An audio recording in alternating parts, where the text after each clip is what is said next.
ফুটন্ত গরম জলের মধ্যে ময়দার বল দিয়ে আজকে আমি আপনাদের সম্পূর্ণ ইউনিক স্বাদের একটি রেসিপি শেয়ার করব।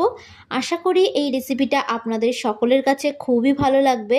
এই রেসিপিটা বানাতে কিন্তু খুব বেশি একটা উপকরণের প্রয়োজন হবে না। তো চলুন দেখে নেওয়া যাক আজকে আমার এই রেসিপিটি। তো ভিডিওটা কোথাও স্কিপ না করে পুরোটা দেখার জন্য আপনাদের কাছে আমার অনুরোধ রইল। সবার প্রথমে আমি এখানে একটা বড় মিক্সিং বোল নিয়ে নিয়েছি। এবার আমি এর মধ্যে দিয়ে দেব মেজারিং কাপের 2 কাপ পরিমাণে ময়দা। আপনারা কিন্তু এখানে রেসিপিটা ময়দা দিয়ে করারই চেষ্টা করবেন, তাহলে কিন্তু এই রেসিপিটা খেতে অনেক বেশি ভালো হবে। এবার আমি এর মধ্যে অ্যাড করে দিচ্ছি স্বাদ অনুযায়ী লবণ, ও দিয়ে দেব সামান্য একটু পরিমাণে চিনি, ও দিয়ে দেব ছোট চামচের 1 চামচ পরিমাণে ইস্ট কিন্তু আপনারা যে কোনো মুদিখানা দোকানেই পেয়ে যাবেন। আমি যেহেতু এখানে 2 কাপ পরিমাণে ময়দা ব্যবহার করছি, সেহেতু কিন্তু আমি এখানে একটা ছোট চামচ মেপে ইস্ট দিয়ে দিয়েছি। তবে আপনারা ময়দার পরিমাণটা বাড়ালে কিন্তু ইস্টের পরিমাণটাও বাড়াতে হবে। এবার এই সমস্ত উপকরণগুলোকে আমি হাত দিয়ে খুব ভালো করে একটু মিশিয়ে নেব। হাত দিয়ে কিন্তু এই সমস্ত উপকরণগুলোকে খুব ভালো করে একটু মিশিয়ে নিতে হবে। তো দেখুন মেশানোটা কিন্তু খুব ভালো করে আমার হয়ে গেছে। এবার আমি এর মধ্যে সামান্য পরিমাণে জল অ্যাড করে এটার একটা ডো আমি তৈরি করে নেব। এখানে কিন্তু কোনো প্রকার গরম বা ঠান্ডা জল দেওয়ার প্রয়োজন নেই, রুম টেম্পারেচারে রাখা জল দিয়ে মাখলেই হবে। তো এই ডোটাকে কিন্তু আমি একটু নরম করে মাখবো। সাধারণত রুটি পরোটার ডো আপনারা ঠিক যেই রকমভাবে মাখেন তার থেকে কিন্তু একটু নরম করে মাখতে হবে। তো দেখুন এটা কিন্তু আমার হাতে লেগে যাচ্ছে, ঠিক এই রকমভাবে কিন্তু একটু মেখে নিতে হবে। তো এখানে আমি হাতে সামান্য একটু পরিমাণে তেল মাখিয়ে নিলাম। এবার এটাকে খুব ভালো করে আমি মেখে নেব। হাতে তেল মাখানোতে কিন্তু এটা হাতের মধ্যে জড়িয়ে যাবে না, তো মাখতেও কোনো অসুবিধা হবে না। তো আপনারা মাখার সময় হাতে একটু তেল মাখিয়ে নেবেন, তাহলে কিন্তু দেখবেন আর কোনো অসুবিধাই হবে না। তো এই রকমভাবে কিন্তু খুব ভালো করে আমি এটাকে একটু মেখে নেব। আমি সবসময় ঘরে থাকা উপকরণ দিয়েই রেসিপিগুলো তৈরি করার চেষ্টা করি, যাতে আপনাদের রেসিপিগুলো তৈরি করতে কোনো অসুবিধা না হয়। তো দেখুন খুব ভালো করে কিন্তু আমি মেখে নিয়েছি। এবার এর উপর থেকে সামান্য একটু পরিমাণে আমি সাদা তেল মাখিয়ে নেব। ঠিক এইরকমভাবে কিন্তু ডোটা চারিদিকে আমি মাখিয়ে নিয়েছি। এবার এটাকে ঢাকনা চাপা দিয়ে আমি 15 মিনিটের জন্য রেখে দেবো রেস্টে। তবে আপনাদের হাতে সময় থাকলে আপনারা আধ ঘন্টা অথবা 1 ঘন্টাও রাখতে পারেন। অন্যদিকে আমি একটা ফ্রাইং প্যান বসিয়ে দিয়েছি। ফ্রাইং প্যানটাকে প্রথমে ভালো করে গরম করে নেব। ফ্রাইং প্যানটা গরম হয়ে গেলে আমি এর মধ্যে দিয়ে দিচ্ছি পরিমাণ মতন সাদা তেল। এবার আমি এর মধ্যে দিয়ে দেব একটা মিডিয়াম সাইজের কুচিয়ে রাখা পেঁয়াজ দিয়ে খুব ভালো করে নাড়াচাড়া করে কিন্তু আমি ভেজে নেব। পেঁয়াজটাকে কিন্তু আমি একটু হালকা করে ভেজে নেব, খুব বেশি লাল করে কিন্তু ভাজার প্রয়োজন নেই। এবার আমি এর মধ্যে অ্যাড করে দিচ্ছি ঝালের জন্য কাঁচা লঙ্কা কুচি। ঝালটা এখানে আপনারা যে যতটা খেতে পছন্দ করবেন ঠিক সেই অনুযায়ী কিন্তু এখানে ঝালের ব্যবহার করবেন। এবার পেঁয়াজ ও লঙ্কা দিয়ে আমি খুব ভালো করে একটু ভেজে নিয়েছি। এবার আমি এর মধ্যে অ্যাড করে দিচ্ছি কারি পাতা। কারি পাতা দেওয়াতে কিন্তু একটা সুন্দর স্মেল আসবে। কারি পাতা দিয়েও কিন্তু খুব ভালো করে আমি ভেজে নেব। আমি এখানে পেঁয়াজ দিয়ে রেসিপিটা তৈরি করছি, তবে আপনারা কিন্তু চাইলে পেঁয়াজ ছাড়াও সম্পূর্ণ নিরামিষভাবে রেসিপিটা তৈরি করতে পারেন। এবার কিন্তু খুব ভালো করে আমি নাড়াচাড়া করে ভেজে নিয়েছি। কারি পাতাটা কিন্তু ভাজা হয়ে গেছে, একটা সুন্দর স্মেল আসতে শুরু করে দিয়েছে। এবার আমি এর পর্যায়ে অ্যাড করে দিচ্ছি সেদ্ধ আলু। এখানে আমি একটা বড় সাইজের আলুকে সেদ্ধ করে হাত দিয়ে খুব ভালো করে একটু ম্যাশ করে নিয়েছিলাম। আলু দিয়েই সমস্ত উপকরণের সঙ্গে আমি খুব ভালো করে একটু মিশিয়ে নেব। এবার আমি এর মধ্যে অ্যাড করে দিচ্ছি স্বাদ অনুযায়ী নুনটা কিন্তু অবশ্যই আপনারা এখানে আপনাদের স্বাদ অনুযায়ী অ্যাড করবেন। এর মধ্যে আমি এবার অ্যাড করে দিচ্ছি হলুদ গুঁড়ো, ও দিয়ে দেব লঙ্কার গুঁড়ো। আমি কিন্তু এখানে ঝালের জন্য অলরেডি কাঁচা লঙ্কা ব্যবহার করেছি, তো সেই ক্ষেত্রে লঙ্কার গুঁড়োটা আপনারা একটু বুঝেই ব্যবহার করবেন। এবার দিয়ে দেব আমি এর মধ্যে গরম মশলার গুঁড়ো। এবার গ্যাসের ফ্লেমটাকে হাই টু মিডিয়ামে রেখে আমি খুব ভালো করে নাড়াচাড়া করে কিন্তু এটাকে একটু ভেজে নেব।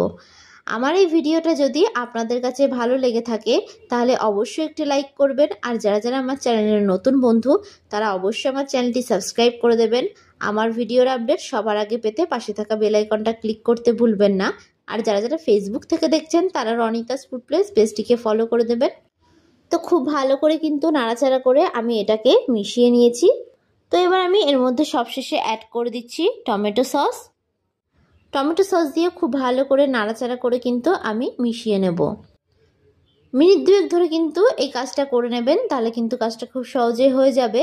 তো এটা কিন্তু আমার প্রায় ভাজা হয়ে গেছে। এবার এটাকে অন্য একটি পাত্রে নামিয়ে আমি খুব ভালো করে একটু ঠান্ডা করে নেব। এবার অন্যদিকে যে আমি ময়দার ডোটা মেখে রেখেছিলাম, তো সেটা দেখুন আগের থেকে কতটা ফুলে উঠেছে। আমার হাতে যেহেতু সময় কম ছিল, সেহেতু কিন্তু আমি 15 মিনিটের জন্য রেস্টে রেখে দিয়েছিলাম। তো এবার এটাকে আমি আরও একটু ভালো করে মেখে নেব। আমার এই ভিডিওটা আপনাদের কাছে কেমন লাগলো অবশ্যই কিন্তু আমাকে কমেন্ট বক্সে জানাতে ভুলবেন না। তো দেখুন খুব ভালো করে আমি মেখে নিয়েছি। এবার এটার থেকে আমি লেচি কেটে নেব। আমি কিন্তু এই রকম সাইজের লেচিগুলোকে কেটে নিয়েছি, তবে আপনারা কিন্তু চাইলে এর থেকে বড় বা ছোট করেও লেচিগুলো কাটতে পারেন। 15 মিনিট রেস্টে রাখাতে কিন্তু লেচিটা অনেক বেশি সফট হয়ে গেছে। তো এটাকে আমি একটু হাতের সাহায্যে যতটা সম্ভব গোল শেপ দিয়ে নেওয়ার চেষ্টা করছি। তো এরকমভাবে আমি একটু করে নিয়েছি। তো এবার এখানে একটা লেচি আমি নিয়ে নিলাম। এবার লেচিটাকে কিন্তু আমি 2 হাত দিয়ে ঠিক এরকমভাবে একটু করে নিচ্ছি। এবার এর মধ্যে আমি আগে থেকে যে পুরটা রেডি করে রেখেছিলাম সেটা দিয়ে দেব। পুরটা দিয়ে মুখটাকে কিন্তু আমি ঠিক এই রকমভাবে খুব ভালো করে বন্ধ করে নেব। কাজটা কিন্তু খুবই সহজ। এইভাবে কাজটা করে নেবেন, তাহলে কিন্তু কাজটা করতে কোনো অসুবিধাই হবে না। এবার এটাকে আমি ঠিক এরকম করে একটু চ্যাপ্টা শেপের মতন করে নিচ্ছি। তো দেখতেই পারলেন এটা কিন্তু খুব ভালোভাবে রেডি হয়ে গেছে। এবার আরও একটা আমি আপনাদেরকে তৈরি করে দেখাচ্ছি। যেহেতু ডোটা আমি খুব নরম করে মেখেছি, সেহেতু কিন্তু হাতে একটু লেগে যাচ্ছে। তো সেই জন্য আমি হাতে সামান্য একটু তেল মাখিয়ে নিলাম। তেল মাখিয়ে আমি কাজটা করছি, তাহলে কিন্তু কাজটা করতে কোনো অসুবিধাই হবে না, আর হাতে একটুও লেগে যাবে না। তো এটাকেও কিন্তু ঠিক একই রকমভাবে আমি তৈরি করে নিয়েছি। পুরটা দিয়ে কিন্তু মুখটা খুব ভালো করে বন্ধ করে দেবেন, নাহলে কিন্তু পুরটা বাইরে বেরিয়ে আসতে পারে। তো সবগুলোকে একেবারে তৈরি করে আমি আপনাদেরকে দেখাচ্ছি। তো দেখুন এখানে কিন্তু সবকটা লেচিগুলোকে ঠিক একই রকমভাবে আমি তৈরি করে নিয়েছি। আমি যেই প্লেটটার মধ্যে ময়দার বলগুলোকে রেখেছি সেখানে কিন্তু আমি সামান্য পরিমাণে একটু তেল মাখিয়ে নিয়েছি। এতে কিন্তু ময়দার লেচিটা প্লেটের গায়ে লেগে যাবে না। অন্যদিকে আমি একটা কড়াই বসিয়ে দিলাম। কড়াইটাকে আমি খুব ভালো করে একটু গরম করে নিয়েছি। এবার আমি এর মধ্যে দিয়ে দিয়েছি বেশ খানিকটা পরিমাণে জল। এখানে কিন্তু আমি হাফ কড়াইয়ের মতন জল দিয়ে দিয়েছি। এবার গ্যাসের ফ্লেমটাকে হাইয়ে রেখে আমি জলটাকে খুব ভালো করে একটু গরম করে নেব। জলটা যখনই হালকা একটু গরম হয়ে যাবে, তখন আমি এর মধ্যে আগে থেকে তৈরি করা লেচিগুলোকে দিয়ে দেব। আমি কিন্তু একে একে লেচিগুলোকে ঠিক এই রকমভাবে দিয়ে দিয়েছি। সবকটা লেচি আমার দেওয়া হয়ে গেছে। এবার গ্যাসের ফ্লেমটাকে হাইয়ে রেখে আমি 5 মিনিটের জন্য এটাকে খুব ভালো করে ফুটিয়ে নেব। তো দেখুন খুব ভালোভাবে কিন্তু এগুলো ফুটতে শুরু করে দিয়েছে। তো দেখুন এগুলো কিন্তু আগের থেকে কতটা ফুলে উঠেছে আর কতটা বড়ও হয়ে গেছে। এক পিঠটা খুব ভালো করে একটু সেদ্ধ হয়ে গেলে একটা খুন্তির সাহায্যে এগুলোকে আমি উল্টে দেব। আমি কিন্তু উল্টে পাল্টে খুব ভালো করে একটু সেদ্ধ করে নেব। গ্যাসের ফ্লেমটাকে হাইয়ে রেখেই কিন্তু কাজটা করবেন। আমি এখানে লেচিগুলো একটু মিডিয়াম সাইজের করে নিয়েছিলাম, তবে আপনারা যদি মনে করেন লেচিগুলো আর একটু বড় অথবা ছোট করেও করে নিতে পারেন। আপনাদের যেটা করতে সুবিধা হবে আপনারা কিন্তু সেই রকমভাবেই কাজটা করে নেবেন। তো এগুলো কিন্তু খুব ভালো করে আমার সেদ্ধ হয়ে গেছে। তো আমি গ্যাসের ফ্লেমটাকে এবার অফ করে দেব। অফ করে এগুলোকে আমি অন্য একটি পাত্রে তুলে নেব। এগুলো সেদ্ধ হতে কিন্তু আমার খুব একটা বেশি সময় লাগেনি। 5 থেকে 7 মিনিট ধরে আমি এগুলোকে খুব ভালো করে সেদ্ধ করে নিয়েছিলাম। এগুলোকে কিন্তু আমি একটা বড় একটি পাত্রে তুলে নিয়েছি। এবার অন্যদিকে আমি একটা ফ্রাইং প্যান বসিয়ে দিলাম। ফ্রাইং প্যানের মধ্যে আমি বেশ খানিকটা পরিমাণে সাদা তেল দিয়ে দিলাম। তেলটাকে কিন্তু খুব ভালো করে একটু গরম করে নিয়েছি। এবার আমি এর মধ্যে আগে থেকে যে লিচিগুলো সেদ্ধ করে রেখেছিলাম সেগুলো দিয়ে দেব। এই রেসিপিটি কিন্তু আপনারা বাচ্চাদের টিফিনে অনায়াসে তৈরি করে দিতে পারবেন। বাচ্চারা একবার খেলে কিন্তু বারবার খেতে মন চাইবে। আর যেহেতু আমি এর মধ্যে ইস্ট দিয়েছি, তো এগুলো দেখুন কতটা ফুলে উঠেছে। এগুলো কিন্তু একটা পাউরুটির মতন হয়ে গেছে। তো এক পিঠটাকে আমি খুব ভালো করে একটু ভেজে নেব। এবার আমি এর উপর থেকে সামান্য পরিমাণে একটু সাদা তেল দিয়ে দিচ্ছি। এটাতে দেখতে কিন্তু বেশ ভালো লাগবে, তবে এটা পুরোপুরি অপশনাল, আপনারা চাইলে নাও দিতে পারেন। এবার এগুলোকে আমি উল্টে দেব। উল্টে অপর পিঠটাকেও কিন্তু খুব ভালো করে আমি ভেজে নেব। গ্যাসের ফ্লেমটাকে হাই টু মিডিয়ামে রেখে আমি এপিট ওপিট খুব ভালো করে একটু ভেজে নিচ্ছি। এগুলো কিন্তু ভাজতে খুব একটা বেশি সময় লাগবে না, যেহেতু আগে থেকে আমি এগুলোকে সেদ্ধ করে নিয়েছিলাম। তো দেখুন দু পিঠই কিন্তু বেশ লাল লাল করে আমি ভেজে নিয়েছি। এবার এগুলোকে তেল ছেঁকে আমি অন্য একটি পাত্রে তুলে নেব। ভিডিওটা ভালো লাগলে লাইক, কমেন্ট আর আমার চ্যানেলটি সাবস্ক্রাইব করতে ভুলবেন না। যারা যারা ফেসবুক থেকে দেখছেন তারা রনিতাস ফুড প্লেস পেজটিকে ফলো করে দেবেন। তো ভিডিওটা শেষ পর্যন্ত দেখার জন্য আপনাদেরকে আমি অসংখ্য ধন্যবাদ জানাই। তো দেখুন খুব সুন্দরভাবে তৈরি হয়ে গেছে আমাদের পুরভরা পাউরুটির এই রেসিপিটি। তো আপনারা কিন্তু এই রেসিপিটা বাড়িতে অনায়াসে তৈরি করতে পারবেন।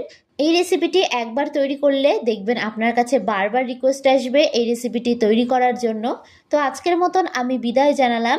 আবারও হাজির হব আপনাদের সামনে নতুন একটি রেসিপির ভিডিও নিয়ে। তো আশা করি আপনারা সকলে ভালো থাকবেন, সুস্থ থাকবেন। ধন্যবাদ।